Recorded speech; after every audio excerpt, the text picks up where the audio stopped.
Welcome back to our e-learning class of semantics. In our previous learning, we have discussed so far three types of relationship between words meanings, namely hyponymy, part and whole relationship, and synonymy.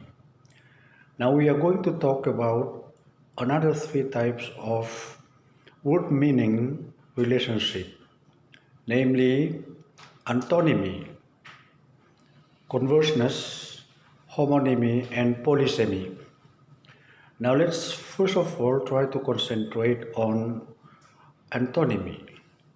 The word antonymy derives from Greek term anti, that means opposite.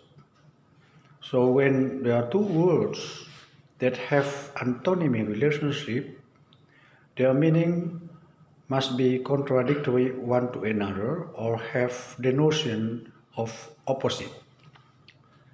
Now say for example small and big. The meaning of small is contradictory or the opposite of the meaning of big.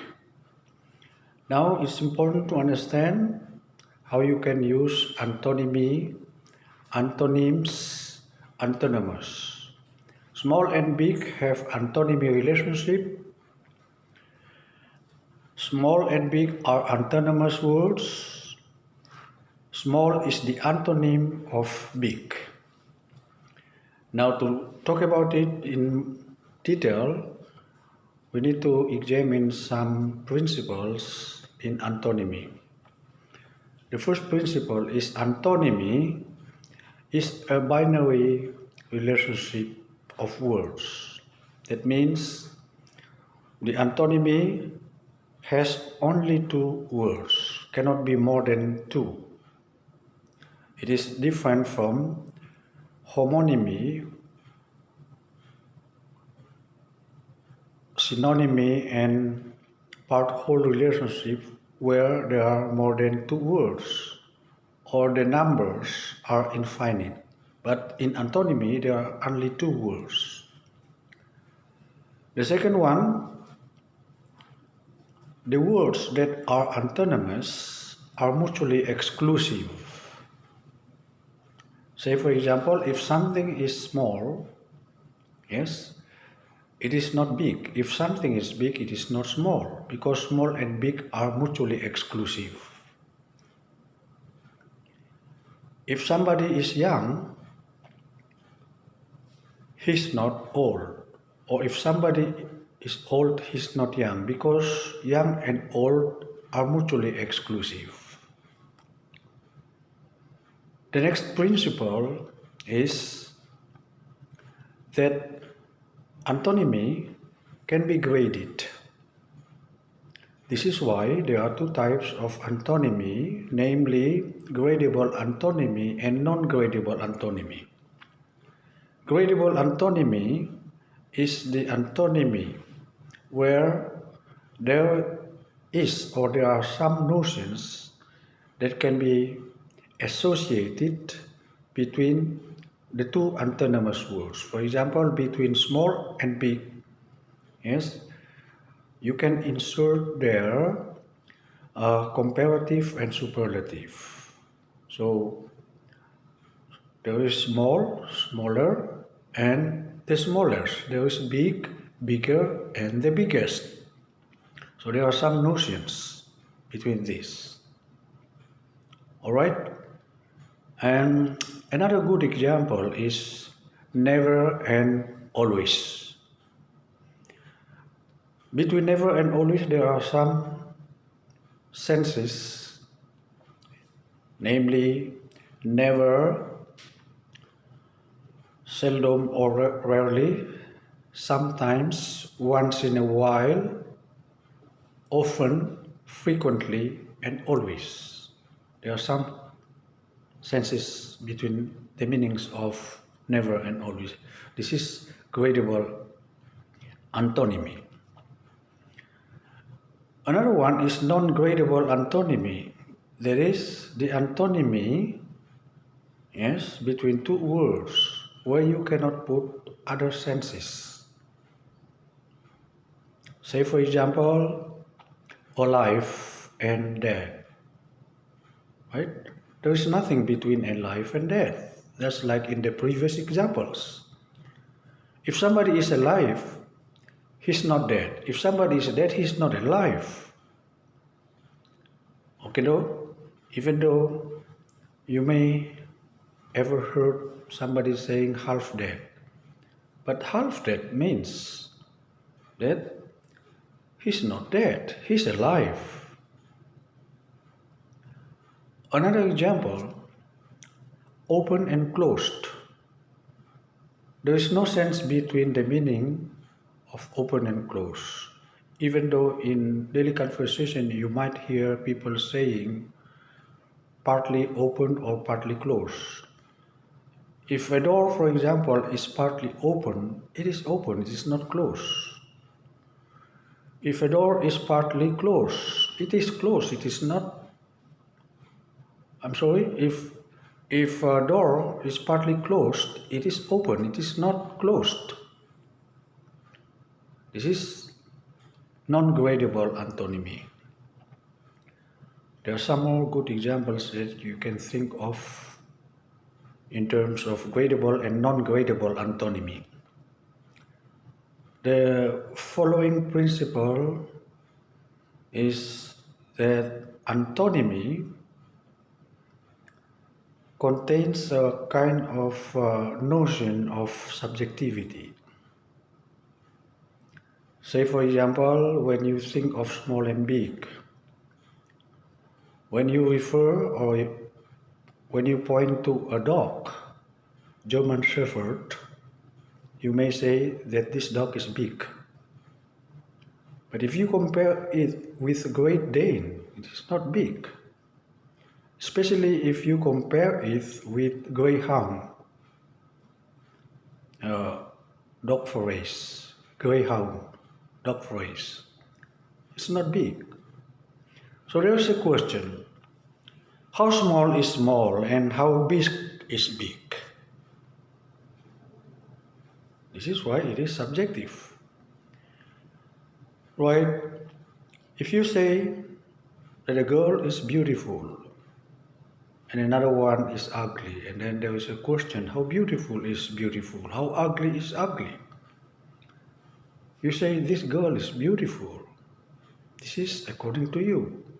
But according to another person, that she's not beautiful because his neighbor is much more beautiful than she is. So it's subjective. This subjectivity is closely related to somebody's perspective, to culture, to places, or to points of time. Alright, this is subjectivity. Another principle is that in antonymy, there must be one of them which is commonly used in question. Right? For example, you commonly use big instead of small when you ask question, how big is your office? Instead of saying, how small is your office? Big is called unmarked word, and small is marked word. So in antonymy, you have to think of marked word and unmarked word. Another example, you ask me, how young is your sister? Yes, I'm sorry, how old is your sister? Instead of how young is your sister? So the unmarked one is old instead of young. Alright? But there is time when you use marked words in question. For example, whenever you and your encounters know the state of something being talked about. Say, that my office is small. You know it, and so do I. And Of course, you can ask me question, how small is your office? Instead of how big is your office? Because we have known this already. And then I said to you, I think my sister is too young to go to university overseas by herself. And then you may ask me question, how young is your sister? And another one, commonly you say, how far is Jakarta from Tokyo? Instead of, how close is Jakarta from Tokyo? But whenever you know that Singapore is very close to Kuala Lumpur, and you will say, of course, how close is Singapore from Kuala Lumpur? So you use here marked word, yes, but commonly you use unmarked, how far. Another one, in antonymy, yes, you must know that things that I say to you, binary, subjective, marked and unmarked, gradable and non-gradable. Now let's go ahead to another one, converseness. Converseness is a relationship between two words that at first glance sounds the same as antonymy, but they are not the same. Converseness, yes, derives from converse. Converseness is the relationship, and converse are the words that have converseness relationship. To understand this easier, I give you an example, husband and wife, right? Husband and wife relationship is not antonymy, but it is converseness. How do you know it? Husband and wife belong one to another. Husband is the husband of the wife. Wife is the wife of the husband. It is not found out in antonymy. Converseness relationship can be seen in kinship relationship, say sisters and brother, grandparents and grandchildren, father-in-law, son-in-law, daughter-in-law, mother-in-law, and so on. This relationship can also be seen in professional relationships such as teacher and student, lawyer and client, consultant and consultee, trainer and trainee. Converseness. Converseness is also seen in the relationship between active verb and passive verb. For example, to kiss and to be kissed, to assist and to be assisted, to give and to be given. This is converseness. Another one, it can also be seen in the relationship between opposite places or location, say east and west, north and south, up and down. Converseness. There is something which is important for you to remember, that in certain languages, two converses or two words that have converseness relationship may be conveyed by a single word or a single term, like rent. Rent can mean in different meaning, in different meanings. Like in examples, I rented a car to John, or I rented a car from John. Okay, so rent in the first sentence and rent in the second sentence have converseness relationship. Okay, this is why sometimes English speakers, in order to differentiate between one to another, to rent a car to somebody says, I rented a car. I rented out a car to him. This is to distinguish it from I rent a car from him.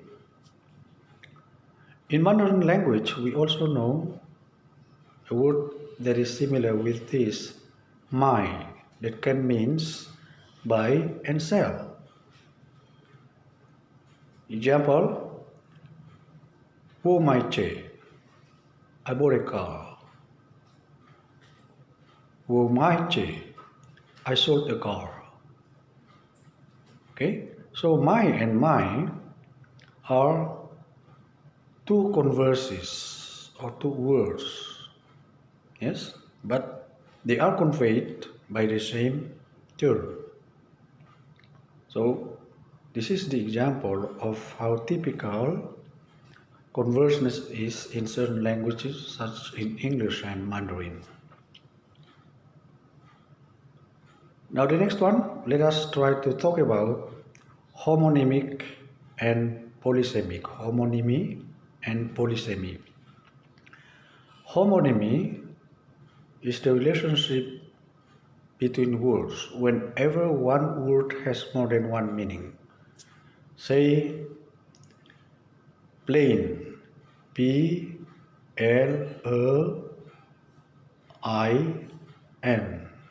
plain.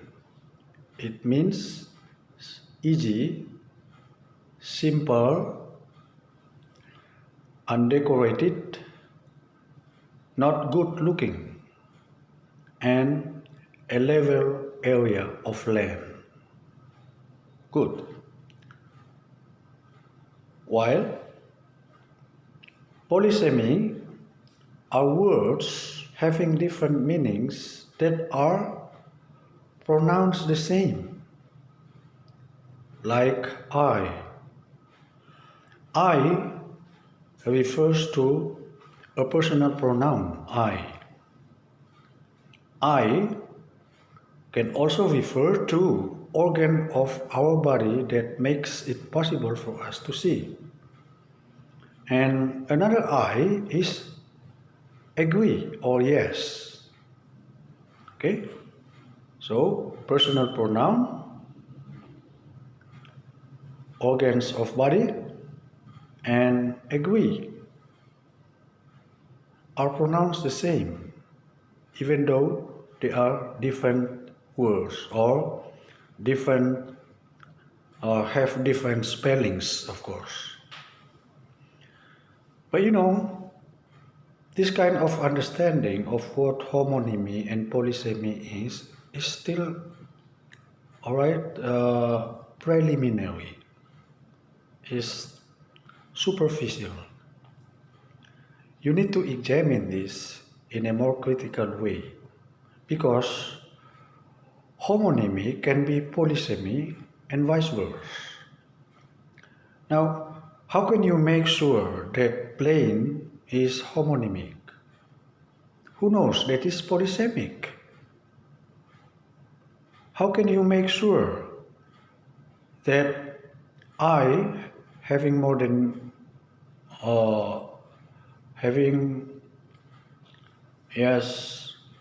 three distinct words are really polysemic? Who knows? This is homonymic. Now let us try to examine the first one. In order for a word to be homonymic, their meanings have to have the same grammatical category or have something in common, have the same features. Plain, that means easy, simple, undecorated, and not good looking, yes, have adjective or adjective phrase grammatical category. We can say that this is homonymic. But you have to exclude the last meaning, a level area of land. It is a noun phrase. It is not, yes, in a group of the previous meanings.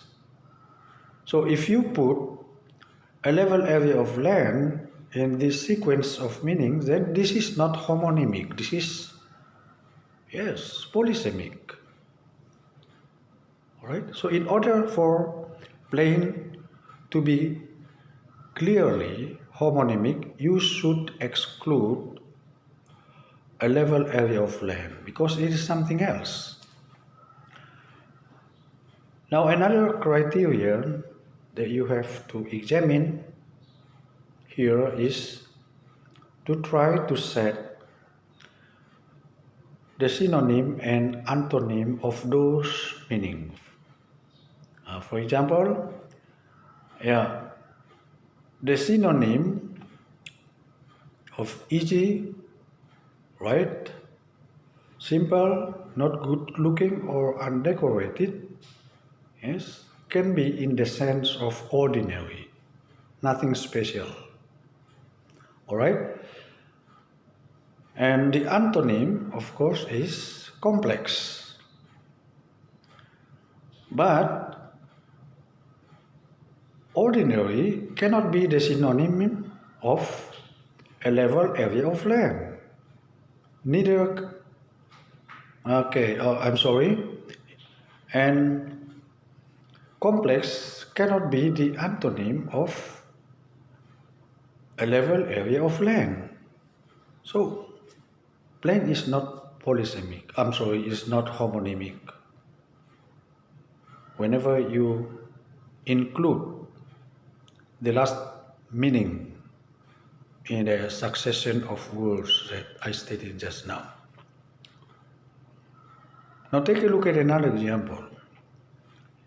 You have a bank, that means shore of river, and financial institution where you conduct financial transaction. Yes, it has two meanings. Is it homonymic? Right. At first glance, you may say yes, because shore of river and financial institutions have the same grammatical category, because all of them are noun phrases. But you don't terminate at that point. In order for it to be purely homonymic, they should have the same origins in terms of etymology. Right. Banks of the river sounds Anglo-Saxon. Whether bank, that is financial institution, sounds French.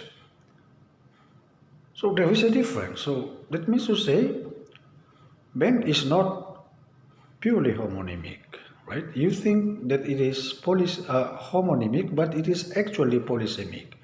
So bank, that means shore of river. Shore of river is a different word from the word that refers to financial institutions. But coincidentally, they are pronounced the same. This is why. Okay? Another example is sound. You know, sound has two meanings, namely healthy and noise. Right. The first one, we have to test grammatical category. Healthy is adjective, and then noise is noun. So the first test has refuted that yes, sound is homonymic, let alone if you consider the word origins of the two. Yes, one of which is from Scandinavian, another one is from another language, of course. So you don't have to come to a conclusion that any word having more than one meaning is homonymic. And then, yes, that all words that are distinct one from another but pronounced the same are polysemic. Right? No. So you need to be careful how you can examine the difference between homonymy and polysemy. Just before I end my class, I just want to sum up what I have explained so far, namely the relationship between meanings of words or homonymy,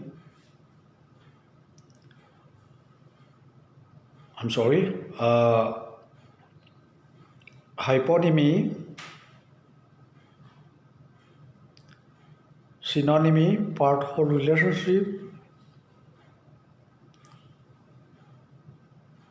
antonymy, converseness, homonymy, and polysemy.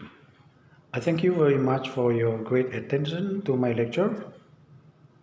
Hopefully we can meet again in our next upcoming e-learning class. Thank you. See you later.